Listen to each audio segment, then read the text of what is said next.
and Security Network. The head, the czar, the Canadian Defense and Security Network. He just has a couple of announcements, and then we'll get started with the panel.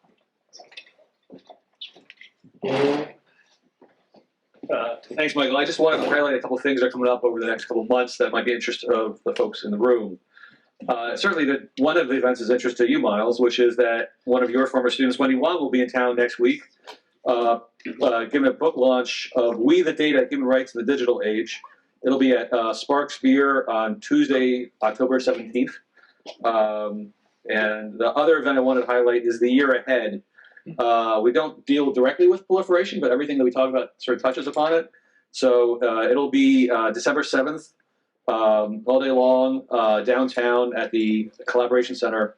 The 4 panels we have this year is Stopping the March to War, China and the World, Evacuations, Lessons from Afghanistan, Sudan, and Beyond. And it turns out we might have been a bit late with this, and so we might be having an evacuation this week. Dangers to Canada from the 2024 American election process. Sorry for you Americans, but we worry about what your election is going to do to us. Not the outcome, the process, which is the competition may incite violence both there and here. And finally, another panel that seemed anticipating something that's already upon us now. The Balkans, an unwashed pot boiling over. So those are the things we think are going to matter in the year ahead, and they're already catching up to us. So that'll be December 7th. For more events, just search for the CSN and events, and you'll find our various things that we've got organized in town and around the country. So thank you. Thanks, Steve. A lot of really interesting and important events, and they're doing such fantastic work. I want to get started with our panel, the afternoon panel. And this is the, I think it's set up really well by the panel that we had this morning that Brian chaired, and we had so many government folks talking about the global partnership and the fantastic work that it's doing, some of the challenges that the partnership faces. We want to think a little bit institutionally about the global partnership. For that, we've gathered a panel of some of the leading international relations scholars on the subject of international organizations and institutions. They're not really experts on non-proliferation, disarmament issues, or the global partnership institutionally, but they do bring an extensive background on these issues and a lot of knowledge, and able to, in a way, put the global partnership and other informal institutional mechanisms, such as the global partnership, in a bit of a broader perspective. And in all in service, I think, of asking some big questions about the global partnership. We talked about how Canada is going to be the president of the global partnership, lining up with his G7 chair in 2025.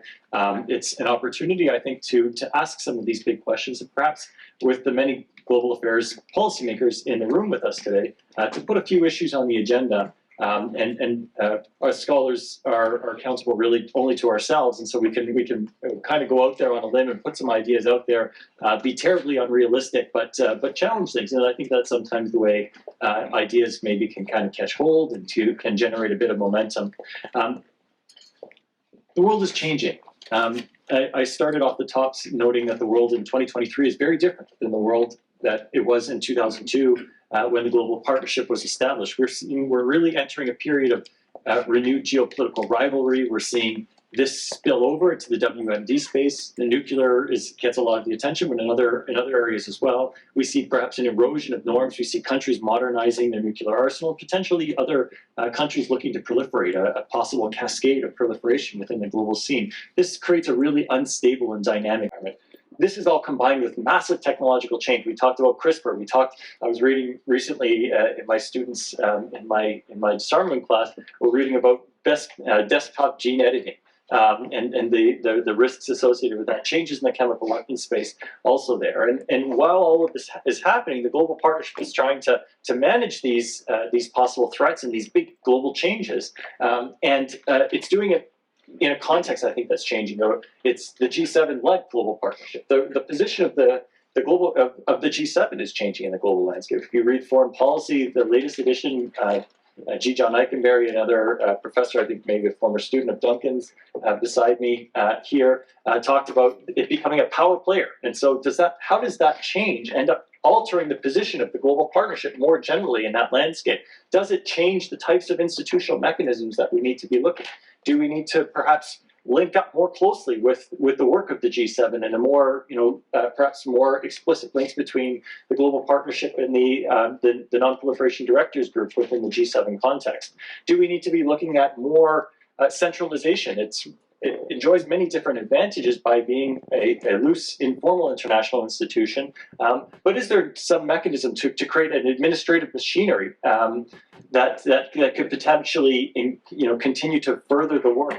Many of institutions that have such a strong programmatic basis do tend to have secretariats, even informal ones, such as the Arctic Council, for example, and their other institutions. All of these are really, I think, active questions that we face. And even this morning it came up in Professor Hampson's comments about positioning the global partnership and its public communications and strategic communication. How do we do that? And so I hopefully kind of set up some of these issues, and I'm really delighted to be joined today by three of really the leading scholars on international organizations. We're incredibly lucky to have all of them came in from far away to contribute to this conversation. And I have to say, this panel in particular, we had multiple Zoom conversations about these issues, and I sent them reams and reams of information on this issue, and to get them thinking. We sat down with numerous people as well to provide background so that we would have a really stimulating conversation that can analyze these issues. I'll just briefly introduce them, but you have their bios. Mette Eilstrup-Sangiovanni is a professor of international organization and global politics at Cambridge University. She's a prolific writer on international organizations, and she's done a lot of work on global networks and on non-governmental organizations. She really understands the big, broader environment and how government-based institutions interact with non-governmental institutions. She's got a new book out with Princeton University Press with the attractive title, Vigilantes Beyond Borders, NGOs as Enforcers of International Law. Really, really compelling stuff, and gives us, so she brings a really, really great perspective. Miles Kahler, a Professor Emeritus at the School of International Service at American University, a Senior Fellow at the Council on Foreign Relations.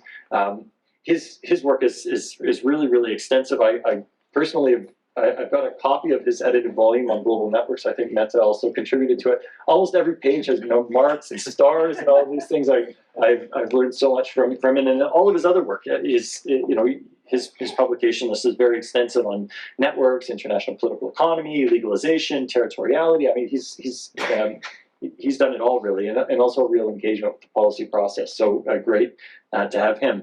And then Duncan Snidal, professor a fellow at Nuffield College, professor at the University of Oxford, my PhD supervisor. So for the students that are here, and Duncan's really done it all through his career, whether it's on formal international institutions, informal international institutions, orchestration. He's really really one of the leading theorists of international politics, and personally a really great mentor and friend. So I'm delighted to have all of you here. So what we'll do is I hope all of you will be thinking through your questions that you can ask the panelists as we go along. I'm going to tee things up, and I'll ask around 3 rounds of questions, and we'll have each of the panelists answer, giving their perspective, broadly looking at whether the global partnership is fit for purpose, what, if any, institutional revisions might you kind of put on the table, and then we can look at its relationship in a broader network of institutions and actors that work in this space. And so we'll start it off, and why don't we go alphabetical? So we'll start with Mette, and then we'll go to Miles, and then finally Duncan. What implications do the changes in the international context have for the global partnerships institutional design, including its membership, its scope, its the mechanisms of control and centralization? Does its institutional setup basically fit the changed international setting? So I'll start off with you, Mette. Thank you so much, Michael, and thanks for the invitation to be here and the kind introduction.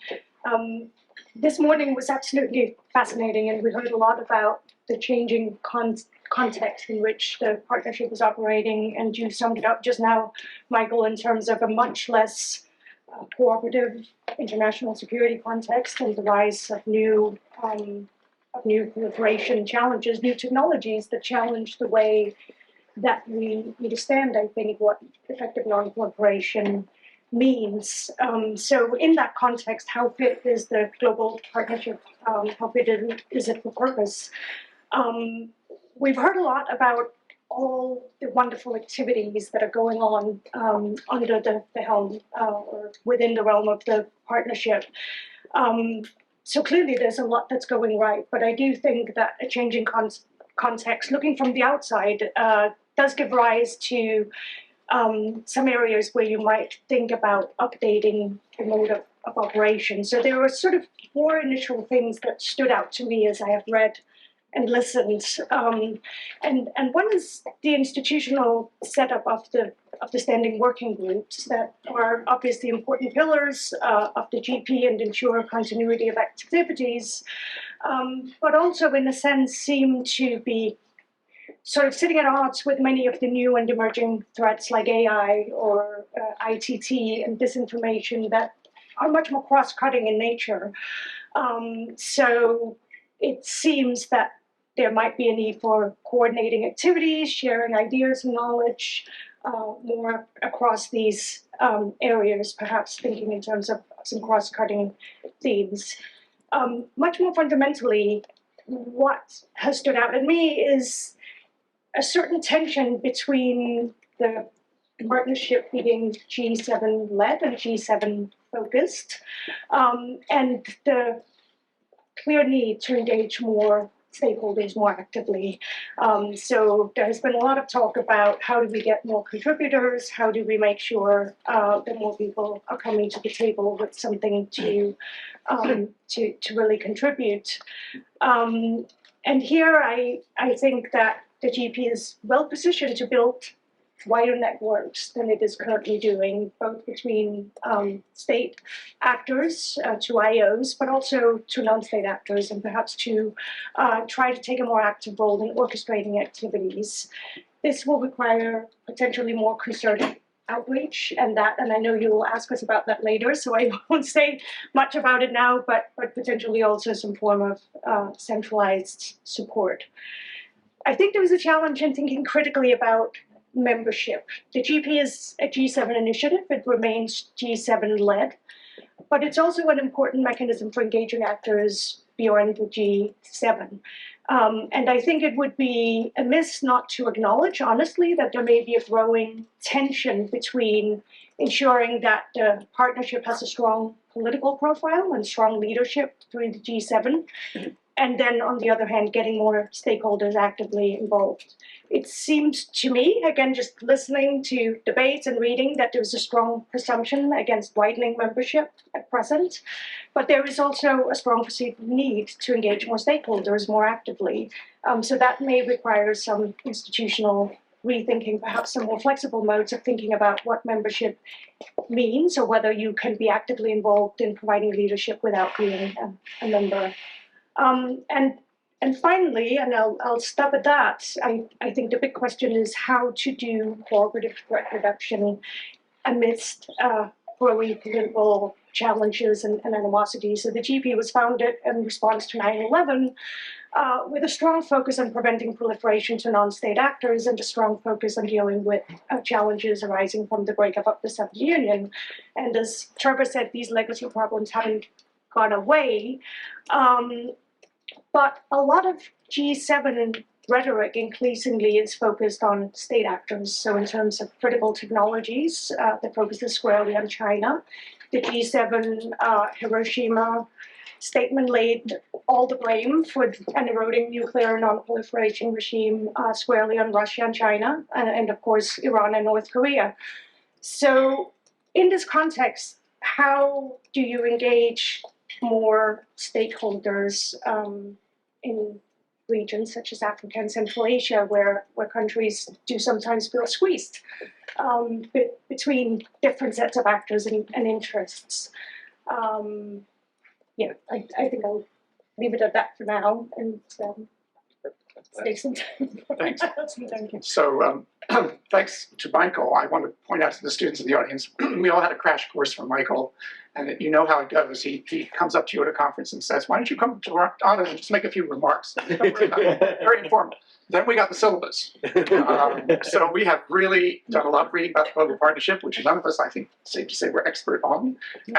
Still not. And we will be graded by people like Kathleen and other experts who are in the audience at the end of this, I'm sure. But in any case, let me take a slightly different take on some of the issues that Mette raised regarding the international system. One is the sharp divide. The G7 used to be a relatively non-controversial group. It is no longer, for the reasons that Mette just described, because of the Ukraine war largely. And now there's a sharp divide between the G7 and on the one side in China and Russia, especially on the other hand. Now, Russia, I must say, I thank goodness for the global partnership because you dealt with many of the Russian non-proliferation issues before Russia became an adversary rather than a partner. That's a great benefit to the world.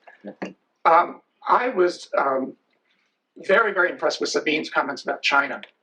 And I'm going to take a very unpopular position in Washington, what is unpopular in Washington these days, which is I don't think we can give up on China on these issues. We simply can't. China is the manufacturing powerhouse of the world. And it is at the increasingly the technological leading edge in many of these issues that we're talking about here. Now, it's difficult, but in fact, China is party to many of the non-proliferation treaties and regimes. It would find it very difficult probably to deal openly with the G7-led organization like the Global Partnership or institution like the Global Partnership. On the other hand, it seems to me keeping that possibility open is very, very important. I think Russia we can set aside for now, clearly, but Russia's not nearly as important on these issues as China, and I think it's important to keep China in the mix. We didn't talk at all about India this morning, and that's another rising economic power which has not been on the table, and how you deal with South Asia in general. Once again, Sabine mentioned dealing with Pakistan through China in some ways, or using that as a bridge. These are all issues, these are all questions that have to be kept open at a time when the G7 is very, very prominent, and in many parts of the world, as Mette has already pointed out, somewhat controversial for its stance. To my mind, the second big change or technological changes, and we talked about this already this morning, technologies that once were in the hands of a very few governments and countries are now going to become available to many, both state and non-state actors, and not always for malevolent reasons. And that's where I think the fixation on the post-9/11 take, which is still important, that there are technologies that are dangerous, that fall into the hands of malevolent actors, and something bad happens. But these are technologies that are going to spread for good reasons, right? Take nuclear power. With climate change, there's going to be a tremendous increase in demand for electricity. And in many of the industrialized countries, nuclear reactors are very controversial, but in much of the rest of the world, they're not. And China and Russia are very actively promoting advanced nuclear reactors down the road. So one estimate is the global market for nuclear power could triple by 2050, and most of that will take place outside the industrialized world. I went to the Nuclear Threat Initiative Nuclear Security Index, and that indicates that many countries already are falling short on their nuclear safety measures. So just imagine a world where you have many, many more nuclear power plants, which we want, or at least some people who are concerned about climate change argue we should want, but they're not going to be in the G7 countries.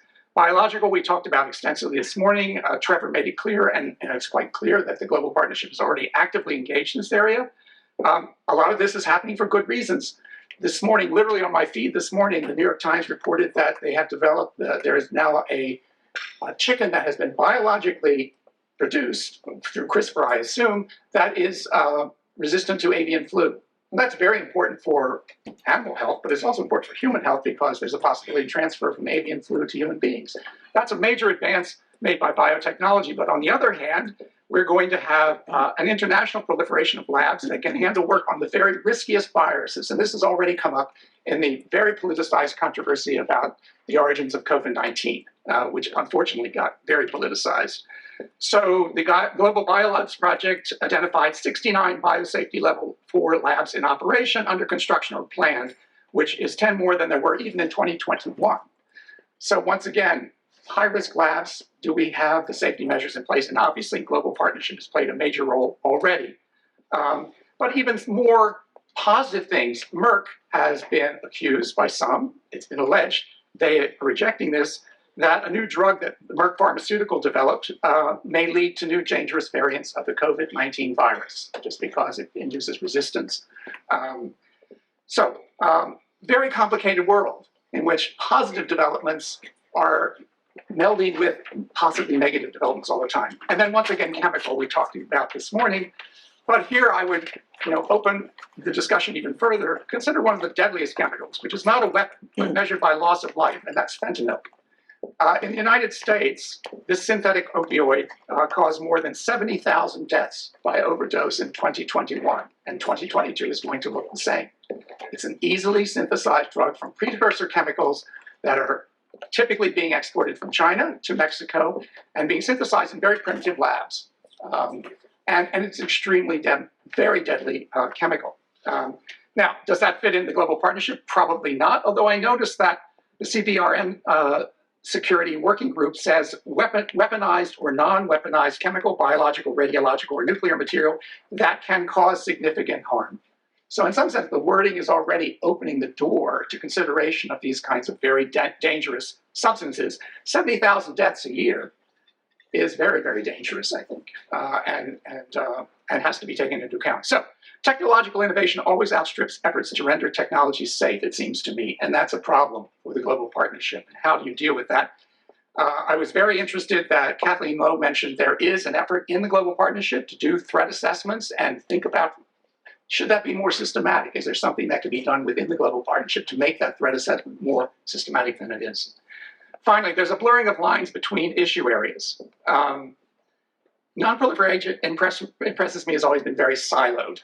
So we have chemical, biological, nuclear, radiological. We now have this new category of CBNR. But it's not just a blurring of lines across conventional non-proliferation boundaries. There are blurring of lines that across other bigger issue areas, for example, biosecurity and global health security, which seem like they're the same, but in many ways they can come into conflict. And those conflicts have to be taken into account. And I think Mette pointed out the final big problem, which is the resources still lie with the G7, but I would argue the main threats in the future are going to come from outside the G7. And how do you deal with that changing environment? Thanks, Wes. Well, I'm in the same boat. When I first was asked about the global partnership, my first response was, which one? So as I am in that large group. And then I've learned so much today, I feel any of my comments are plagiarizing, both from the earlier panels and from my colleagues here.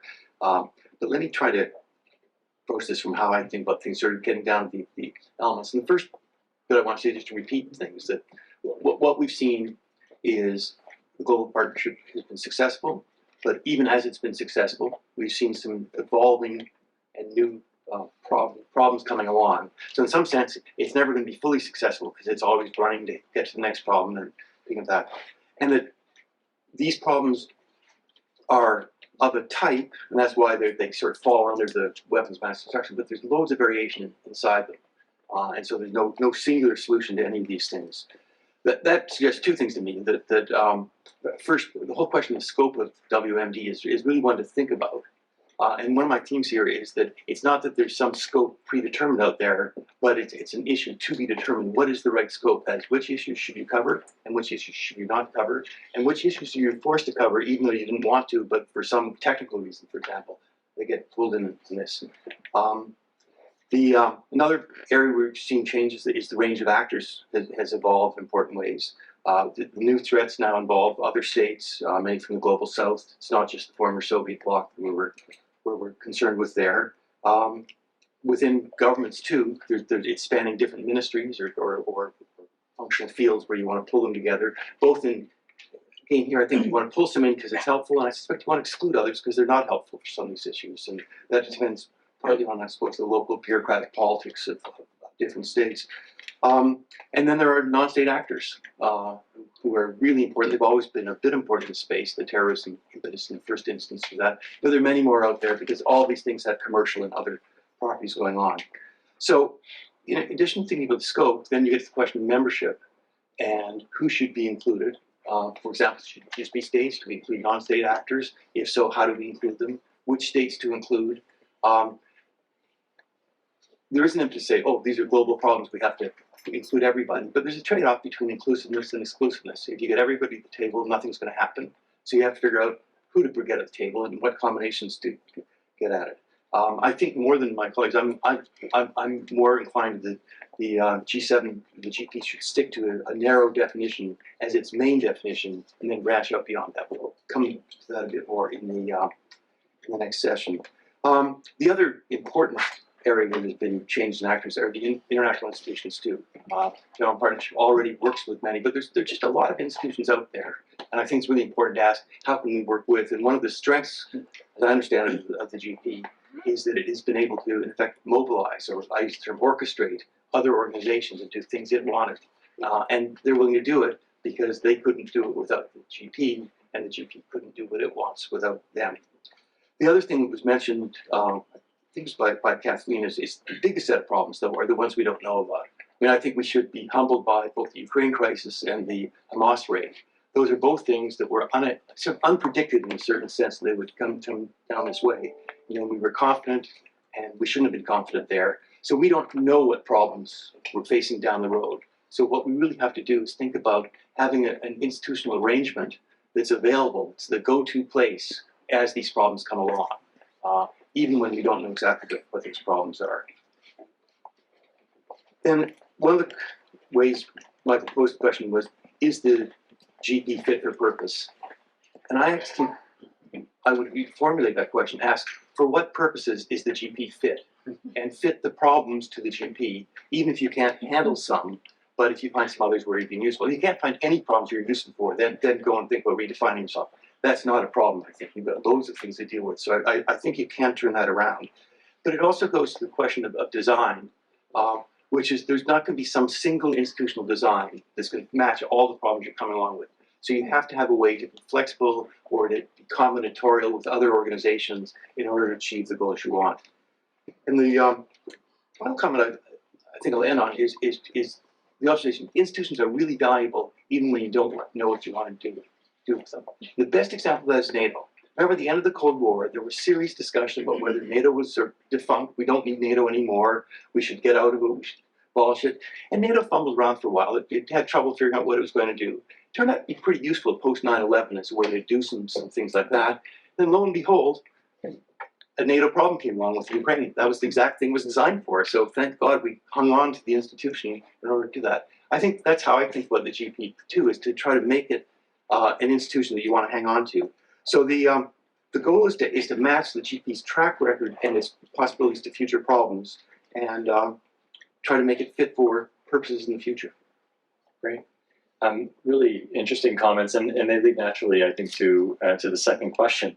What institutional changes, if any, would you propose to strengthen the global partnership? Could there, for example, be a greater kind of administrative centralization to kind of strengthen the core of the global partnership? Should links to the G7 process, and I think that there seems to be a bit of debate on this of whether those links should be kind of strengthened in a systematic way, or whether they or whether perhaps not. But what are these institutional changes that you would consider? And we'll start with Mette.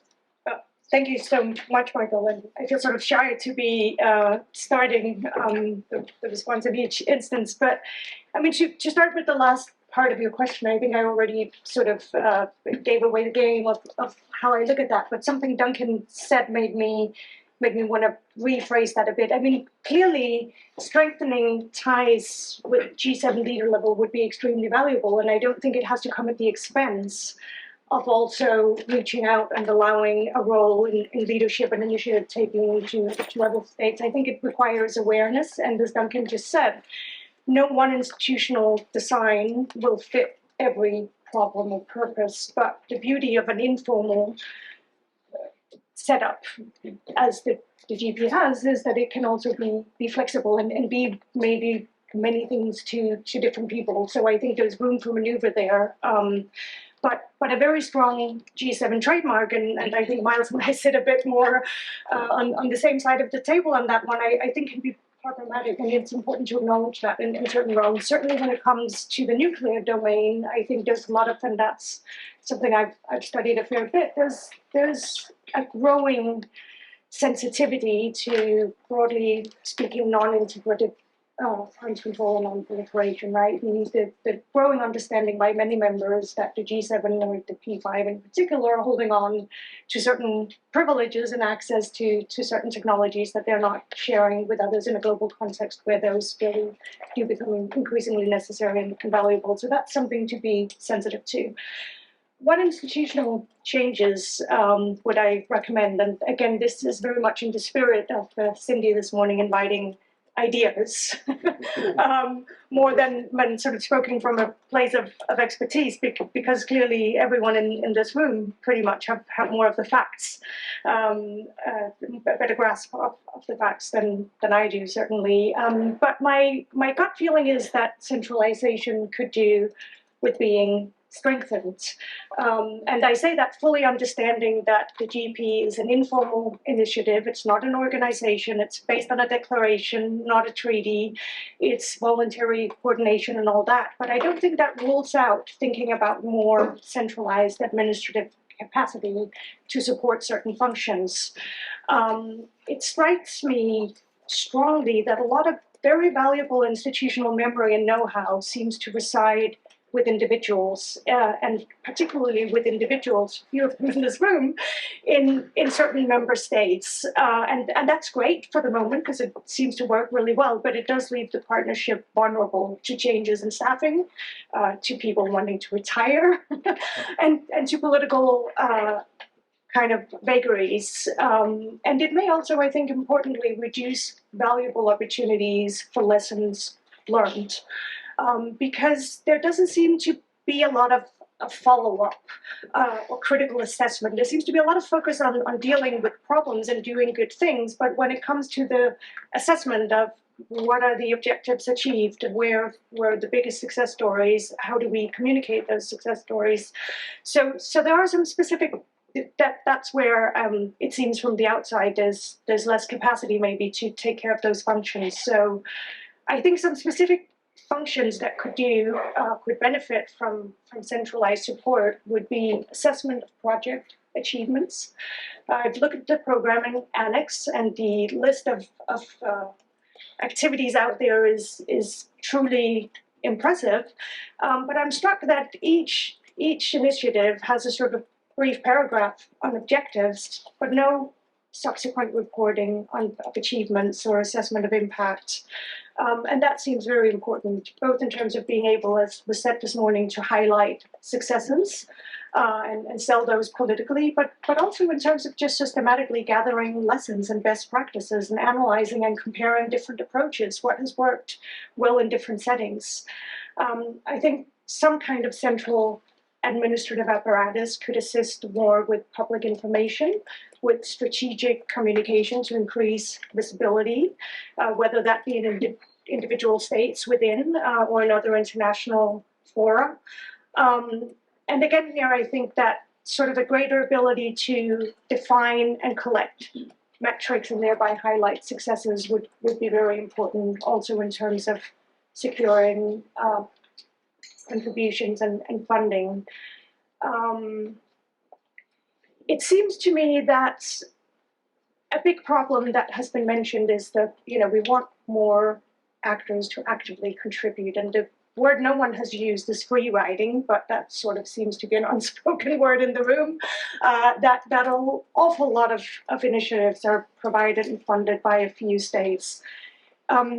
It's a little bit difficult to clearly define free riding in a voluntary endeavor where it's all about, coordinating and bidding in among like-minded friends. But I think it's important to find a way of highlighting it. The problem here is free riding rather than spoiling. You don't need, and that was mentioned too, you don't need everyone to agree, so nobody's able to block. This is not a consensus decision-making machinery, but it also means that you don't necessarily have to contribute anything.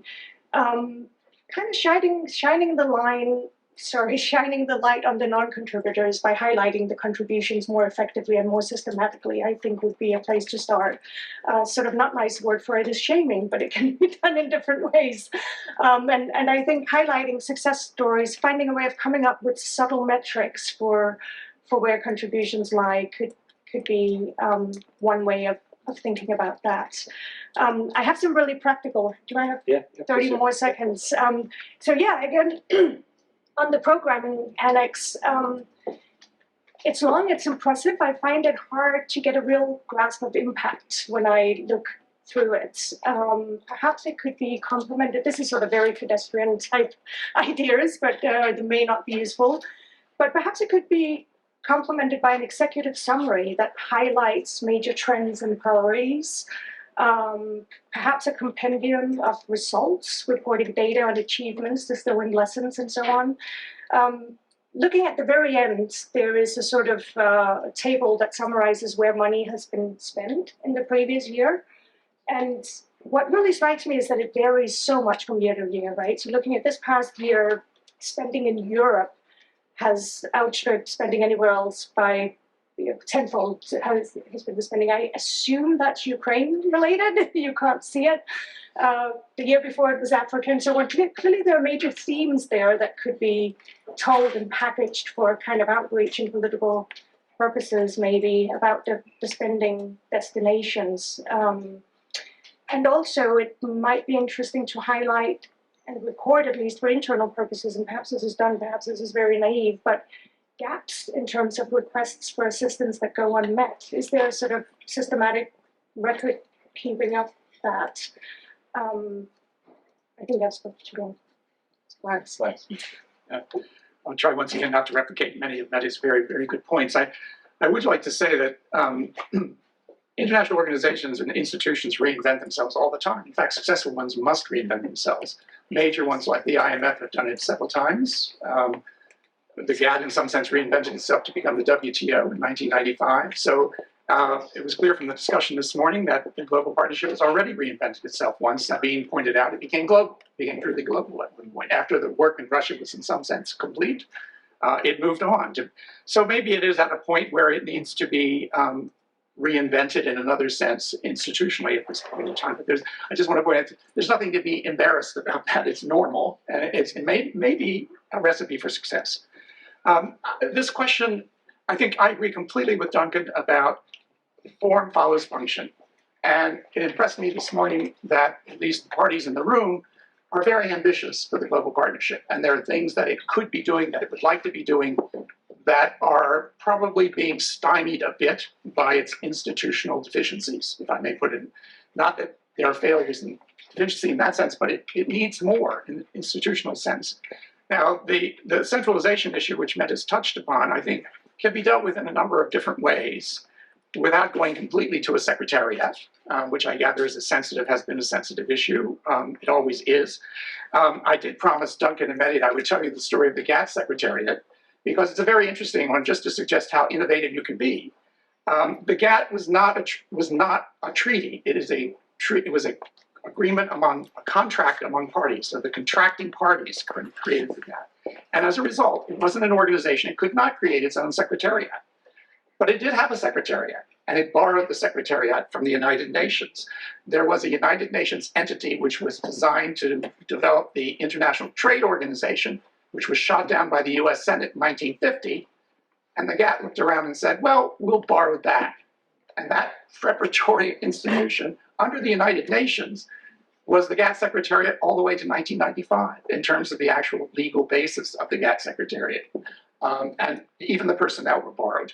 So you can be quite innovative about the way you create this more centralized institution. Another possibility is a bureau. The contracting parties, the Conference of the Parties in the COP, and the parties to the Kyoto Protocol, and the parties to the Paris Agreement, they have a secretariat, it must be said, but they also have a bureau which manages things between the intersessional meetings. It's elected by regional entities within where they're very big parties, groups of parties in the climate change regime. But that's another possibility. A bureau is a little less formal than a secretariat. So there are various ways that one can, and then there's the troika, which is probably the least formal, which is the G20 mechanism. So there are various ways to be innovative about this, to give a little more institutional weight to what the global partnership has so it can accomplish the things it needs to do. And I agree completely that one of the functions is missions evaluation. And And I know evaluation it's now a very hot topic in international organization circles, which are small, but a lot of you, I'm sure, have a very negative view of evaluation because we do them in universities. All organizations are doing evaluations, and what it usually means is checking boxes, and means very little, in fact. But in fact, evaluation can be much more meaningful. And one of the features that is being examined now by one of my colleagues in Washington, Tammy Gutner, is evaluation of partnerships. She recently participated in a report by the Internal Evaluation Office of the IMF. The IMF has its own evaluation unit, and they wanted to do a report on World Bank IMF collaboration and cooperation. So there was an evaluation of the partnership between these two major organizations. And she's now working on a larger project with practitioners and scholars evaluating partnerships of various kinds, which I think is very relevant to your work in the global partnership, because that's where a lot of the work is going to be done finally, quite apart from whether you have a centralized or less centralized organization. And that gets to the membership issue, which Mette has already touched upon, and I agree with her wholeheartedly on most of these points. The G7 is riding high. It does pose some issues, not just with Russia, China, but also other countries that feel like they don't want to be choosing sides at the moment. So that is an issue. It became clear during the whole Ukraine conflict that with a real feeling outside of the G7 that it was paying too much attention to Ukraine. It wasn't paying attention enough to what was going on, the effects of the conflict on the rest of the world. That was loud and clear. So membership issue, free riding, first of all. If you go to the website, Global Partnership, I did a test of free riding, and I'm not afraid to use that term. So if you go to the website, you can click on the 30 plus members, and it says, click on the links to see what the members are doing in their own governments. Well, there are 8 links out of 30 plus that work, actually 7 because the Belgian link is dead. And the others go to fairly specialized entities. There are 4 countries that have very wide-ranging agency: UK, US, Germany, Canada. That's it. So to my mind, that's kind of a superficial, but nevertheless interesting test of which governments are deeply involved. There are clearly gaps in membership. There's 1 Middle Eastern state, Jordan, no South Asia, no Africa members, 2 Latin America members. So the way the Global Partnership has clearly been moving with its Africa Signature Initiative, which I think is a really innovative and interesting possibility for other areas as well, is to move to partnerships of various kinds and dialogues. Now, partnerships can be meaningful. As I mentioned, my colleague is actually evaluating partnerships as to what different parties bring to the table and what they accomplish. I find dialogue probably the most overused term in global politics, but communicating what it's doing might be useful. Asking what it's actually accomplishing through a dialogue. How do you manage more and more of these? I mean, if that's the way, membership has been closed since 2018, and you need to involve many more actors outside the global partnership, particularly governments. We'll leave aside for the moment private sector, NGOs, and others. How do you involve them? Well, I would think of it in terms of concentric circles with partnerships like the African Signature Initiative based on particular issues of concern. And there are many, many models for this. It can be done on a regional basis. The financial actions, and that's fine in terms of partnerships and dialogues. So I do think the Africa Signature Initiative is a very valuable kind of template and possible test case for where the global partnership might go forward, because it's clear that it does have to move outward from the G7 in some way. Let me actually pick up on Miles' last point, which is really to ask, my proposed question, should links with the G7 relief level be strengthened or not? And you could read Miles' thing, I'm not trying to put words in your mouth, if I may, as saying, no, they should be in some sense weakened, we should move more towards a regional thing.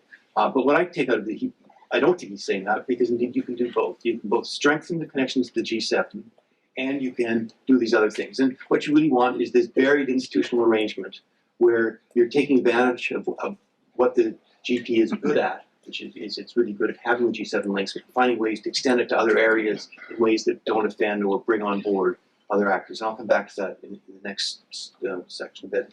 I wanted to talk here in this sequence about what we mean by centralization. And this has been implicit, even explicitly in Mette's and Miles' comments, that often when we think about centralization of institutions, we think about the UN system and creating little international organizations that have bureaucracies and buildings and staff and all these sorts of things. And that's fine. They're that. But I actually would propose a much simpler definition of centralization as just doing things together, which sounds sort of funny, but if you ask, what is it you want to do through an organization, and start enumerating some of the items, it starts from very simple, let's meet together. Or, as people said earlier today, let's find out what each other's priorities are, or let's try to formulate a collective priority, a joint priority in some sense. Or perhaps we want to move towards a decision-making arrangement of some type, where we agree to bind ourselves in certain ways. Or perhaps we want to have operational activities, either done individually and coordinated or done collectively and coordinated. Perhaps on top of that, we want to have, you can see I'm making a fancier institution as I go through here. We want something for enforcement and so on and so forth. That's a whole range of things you can do that. And so the right way to think about really all features of institutions, but especially centralization, is it's a spectrum. And you can be at a fairly low level, think of an organization which is really not much more than a meeting forum, a place to come together through steps where the forum has a little bit of agency or independence doing some things, but nothing important, just organizing a meeting itself, all the way up to something that's could even be fairly heavy-handed. One thing to remember on this continuum is states don't like heavy-handed institutions. So if you try to go in that direction, you're going to have a problem. They might like these weaker institutions, and then you want to ask, what can I get with those institutions? And what might I lose by going in those directions? And we see that already if we look at even institutions that do have secretaries of various types. And Miles mentioned the Troika for the G20, having a rotating secretary. Now, if you think what a rotating secretary does, is that, it's one where over 3 years, you're first the incoming, then you're the president, then you're the past president. It allows you to hand off things so you can maintain some continuity, but we know the continuity you get off that sort of arrangement. It just takes a little bit of slippage here. Think of the weakest link in terms of the G7 membership for maintaining that. I won't name them, but I expect some people around here could.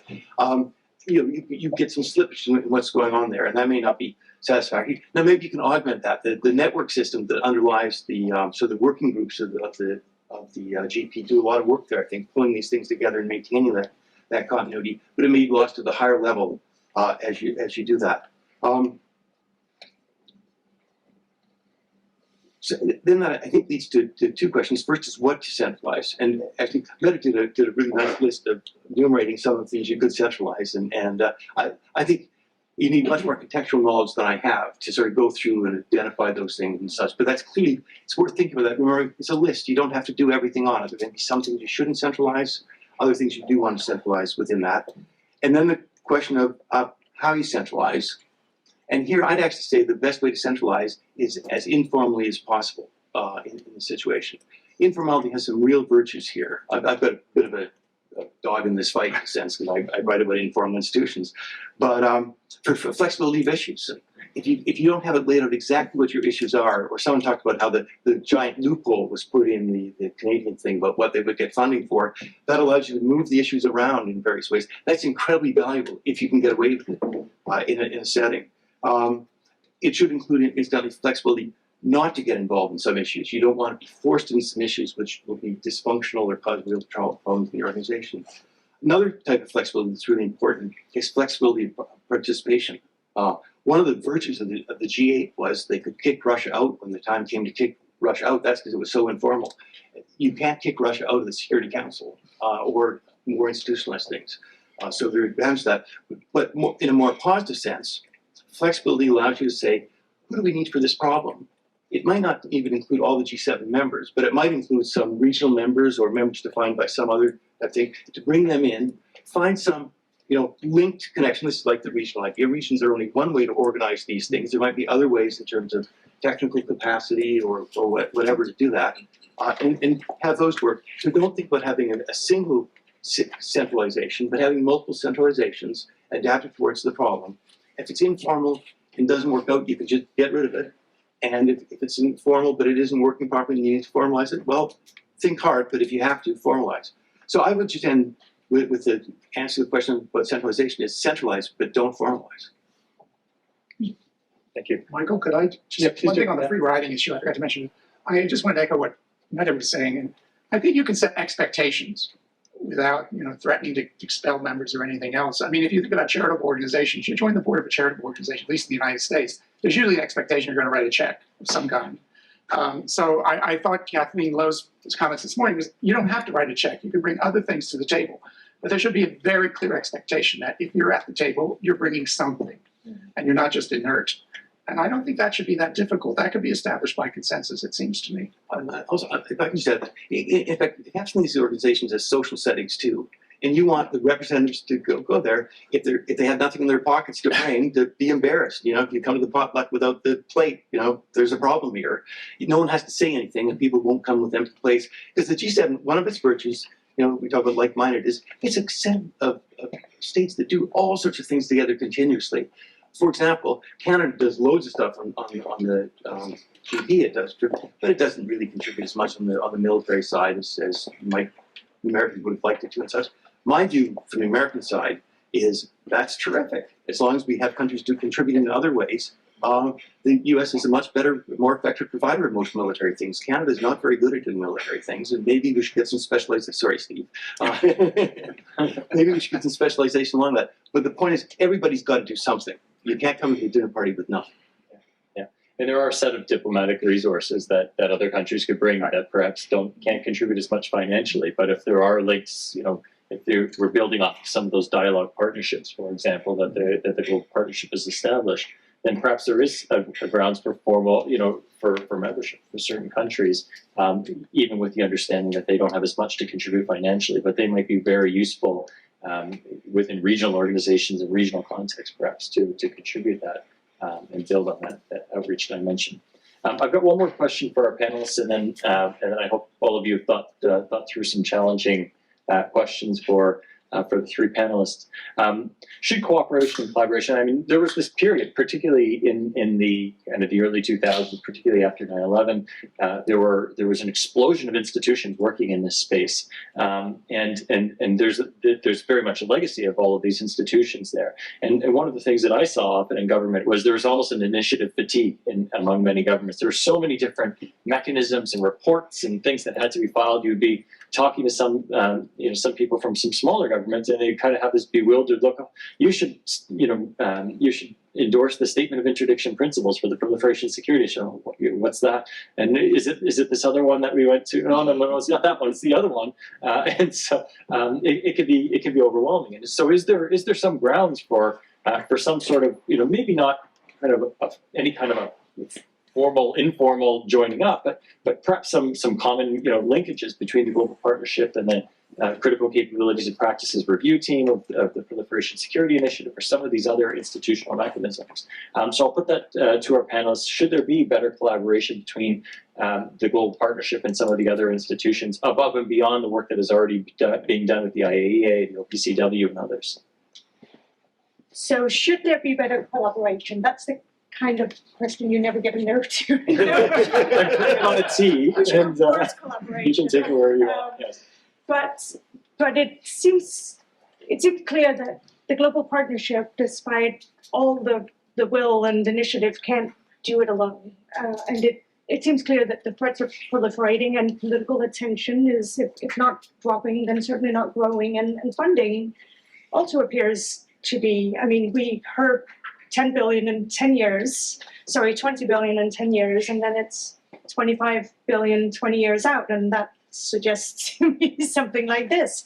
And 5 billion is still a lot of money, but clearly it's not as if there's sort of growing momentum there. So what that suggests is that to be effective, the partnership has to leverage other partners, right? It has to position itself at the center of global non-proliferation networks, for want of a better way of thinking about it, of all these various initiatives to try to act as a hub or a broker or an orchestrator, or simply as a sort of institution that makes sure that the sum of all these initiatives become greater than the part. I mean, without having been as sort of done as much homework as Miles in terms of clicking around on the internet, I mean, one sort of worry I have at the back of my mind is that a lot of different initiatives are kind of listing the same initiatives, right? Because countries will go, oh, what have we done that we can kind of pledge under this initiative or that, and lots of things are being double counted, and that's not a problem in it by itself at all, but it is a problem if synergies aren't captured so that we ensure that the sum actually is greater than the part and that there is coordination. So in this respect, I think that the GP can think of itself as or ought to think about strengthening its networking capacity, if I can put it that way. And I think there's several respects in which you can think about networking. Clearly strengthening links with international organizations, relevant ones is key, but also increasingly building links to NGOs and private entities like industry associations, financial, scientific bodies, and all that. The GP's partners with a lot of IOs, but it strikes me, and again, I may be wrong, in which case I'm only serving the function of sort of saying potentially provocative things, and someone can go, no, that's absolutely wrong. But my sense would be that collaboration is often on a sort of one-on-one basis, built around specific projects and initiatives, rather than sort of ongoing relationships whereby there are these trusted interlocutors in specific international organizations, where information exchange and exchange of ideas and sharing of knowledge can go on. The same with non-state actors. They're no longer just a threat, but also part of the solution, right? And tech companies and non-state actors often have country-sized influence in the non-proliferation space these days, given their prominence in AI and other places. So how do you engage these players? NGOs can be important not just for monitoring, assessment, capacity building, but increasingly also at the sharper end of enforcement, detecting alerting states to transshipments or unusual activities around nuclear sites. Michael very kindly mentioned my recent book that's looking into some of these trends whereby NGOs play a larger role there. And again, the GP already supports the activities of many non-governmental organizations and is supported by non-governmental organizations. But perhaps more synergies could be captured by facilitating networking and coordination among NGOs that are active in the non-proliferation space. So thinking sort of creatively, much like the UNICRE does for IOs working on non-proliferation, perhaps the GP could be a place where a similar kind of network of NGOs active in this space could come together and actually be put into dialogue. Someone said they don't like that word, but nevertheless. And finally, we could think about the partnership serving as a hub or a reef for trans-governmental networks to form. So nationally, lots of governments are increasingly recognizing that new proliferation threats require involvement from a wider range of domestic agencies, home offices, health and safety authorities, customs, finance, transport departments, you have it. So facilitating networking and information exchange at that level as well. And a lot of this goes back to the centralization. I agree with Duncan entirely that it's important to define what we mean by centralization, and centralization definitely doesn't have to mean formalization. It doesn't have to mean that there is sort of an obligatory framework. I think the beauty of the GP is its flexibility. It's very important not to give member states a sense that priorities are being set centrally and forced upon them. Because this is voluntary, and states need to get a sense that they can be involved in areas where their security interests are really at stake. So by centralization, I certainly mean just the basic stuff of what international organizations do, which is to collect and disseminate information, which is the basis for cooperation to take hold. One thing I wanted to say, just because I forgot before, but it was something that really struck me from this morning. When talking about dual use, we're used to thinking about dual use as a threat. But the idea that a lot of dual use can also be multi-purpose that it goes in both direction, and multi-purpose is really a positive and something that really ought to be sold. And it was something I hadn't thought about in terms of so many of the initiatives that GGB has headed up, how that multi-purpose, how those multi-purpose benefits ought to be packaged, put up front in terms of engaging political, grabbing political attention.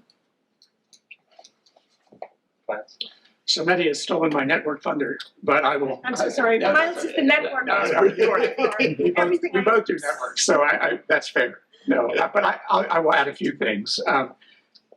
So it's clear to me that the GP is definitely a networked organization. I mean, it is already at the center of an enormous network, and it would be very interesting to actually try to map its current network very precisely, because you cannot get that from any of the resources that the vast resources that Michael gave to us, or that are available. Now, maybe within governments there is an ability, but it would be very interesting to do that. So you think about influence within networks, it can be done in two ways at least. One is, how many links overall does the organization have, or the institution? Or does it serve a bridging role between entities that are not otherwise networked? Those are two of the, in the literature at least, that are always brought up as influence within networks. And then there's the question is, could an institution like GP position itself so that it has more influence, as Michael seemed to imply, within the network in some way? I don't think the GP at the moment is linking a number of links, probably. It probably has as many as any of the non-proliferation organizations because of its really broad ambit. But Mette quite correctly mentioned that maybe there are different sorts of non-governmental actors in particular that it should be networked with more profusely because of these emerging threats. And particularly, I would say the private sector in many of these cases, which I do have no idea if that is happening already. It may be happening at the working group level, informally. And when we say network, are these, and Mette has already mentioned this, are these sporadic, episodic, or are they ongoing relationships that you can develop into relationships of trust so that information flows freely? That would be also interesting to map and determine. Because, you know, everybody would like to network with GP, or lots of entities would like to network with GP, but you may not want to network with everyone. It's very time consuming, and that gets back to the organizational issues that we were describing. Do you need a different sort of organization to manage this very complicated set of network relationships? I actually will say, unlike Mette, I may take issue with your question, Michael, because I'm not sure you want to be networked that heavily or more heavily with the formal organizations in the non-proliferation network, because they define non-proliferation in a conventional way, typically, which is the tripartite way. And it might be better for a global partnership to aim to position itself as identifying these border issues, you know, being in sort of the avant-garde, if you will, rather than squarely in the center of the old guard that is doing very valuable work and will continue to do valuable work. But identifying these newer threats, border issues, and the relationship between these newer threats that link them back to the more conventional non-proliferation issues, which would be a different sort of networking strategy, I think, and would mean more links to private sector, NGOs, people who are entities that are on the frontier, in some sense, of these new potential threats. So I think that's just a strategic choice. If an organization can make a strategic choice, and that would require somewhat more organization, probably, right, in the global partnership. So I'll depart a little from the network perspective, although I share. I think the network stuff matters here, but networks often are about location in the networks, and there, it's no question, ideally the GP would like to be the hub for these things, and I don't disagree with that. But I also think you want to think about the quality of the links, the nature of the links, and in particular, in the sense of a division of labor. And that's how I see what could or should be going on here. That there are these different organizations, some are very expertise, but focused on particular small topics. Others are focused on different topics with different capabilities, so on and so forth. The GP doesn't have deep operational roots as I see it. Its advantage is to be much more on top of things, trying to coordinate and put things together. That's not a bad position to be, and that's sort of where I think it wants to be. We've already seen that in relationship with the OPCW and biological things and African dialogue and such. So I think that means if you're looking at division of labor, what you want to ask, what's the GP's comparative advantage? And I guess I see two things. One, it's got a track record that it's really done some things, and it can point to that and say that in this space we've managed to accomplish these things, and it's really quite impressive. I agree you should try to publicize it more and get your list down and such. But the second thing that I think it has is it's got high-level access to the G7. And that's really an important thing. It provides political legitimacy, provides guidance for what you're doing. Therefore, it can be turned into revenue and money in some cases. And there's some ability to, in effect, go through the national arrangements, of course, to the G7 and lobby them and push them to do things and get on the list. I think it's impressive the extent to which you've been able to do that. And that's something none of these, or few of these organizations can do, probably none on its regular basis. So that's what I see as the key asset here. And within that, that means that what the GP does is it spans many issues and it can bring them together, and then it can allow the individual partners in various areas to really do that and take credit for solving this particular problem or that particular problem. I understand the credit problem matters to getting support and everything like that, but you can take credit for partners you work with too if you present it properly. And I think to be known as the go-to person, if the G7 wants to address a problem, here's the organization we should go to in order to or the network we should go to in order to bring in the others and so on and so forth. And again, I think you can do that without being completely beholden to G7 in the sense of recognizing it's only dealing with the G7. But that's such an important asset that it'd be crazy to drop it out. And although the rest of the world's annoyed at the G7 is going to be around for a while. And it's going to have a lot of clout. And I would free ride off that clout if you can, or I could get on the back of that. Then I want to just close by picking up something Sabine said, Dave, when you had your $75 million, you could wave in front of the OPCW, how you could get them to listen to you and do things. You had some real clout with them. The metaphor I've used in some of my academic work, and the terms come up a couple times, is orchestration. And we came with that term because we were trying to, we had a puzzle about how international organizations could be effective, since they actually don't have that many resources compared to states. So on and so forth, and enforcement capacity and such. And the metaphor of orchestration is of a conductor organizing an orchestra. And if you think about that, the conductor is able to get his musicians or her musicians to follow along, because that's in their incentive too. They want to play good music together. So just by waving the wand, I know nothing about music, my collaborator knew a bit. Waving the wand, you can sort of pull people along and do that type of stuff.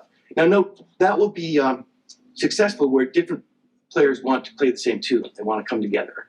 And you can get them to change their tune a little bit to be part of the orchestra. You won't get them to play a tune they really don't want to play off that. So this will mean it's going to be a limited area where it can work. But you have other choice too. As I said earlier, you can also pick the tunes. If you can't get them to play one tune, see if there's another tune you can get them to play two.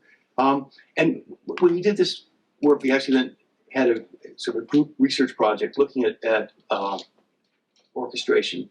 And our hunch going into it was that this would be a good policy for these international organizations that didn't have power to, quote, manage states and to bypass states. And they would manage states by drawing on NGOs to put pressures on states, or they bypassed them by just going around. And the most surprising finding we had in the book in the end was when we put together we had about 39 cases, depending on how you count them, and asked who initiated the orchestration. States were the primary initiators of orchestration. And the conclusion I drew from that, and this is extrapolation, is that when states understand they have a problem they need to solve, they don't want to put authority over themselves. But they don't mind being orchestrated. That's sort of a soft way to solve the problem. They never get a firm commitment and they can pull out of it anyway. So I actually think the GP should try to become the orchestrator. And the GP itself will be orchestrated by the G7. That's great. There's chains of orchestration, but it really could provide a central role for the GP. Okay, thank you. Really provocative stuff and really some kind of big picture thoughts. Really enjoyed the discussion.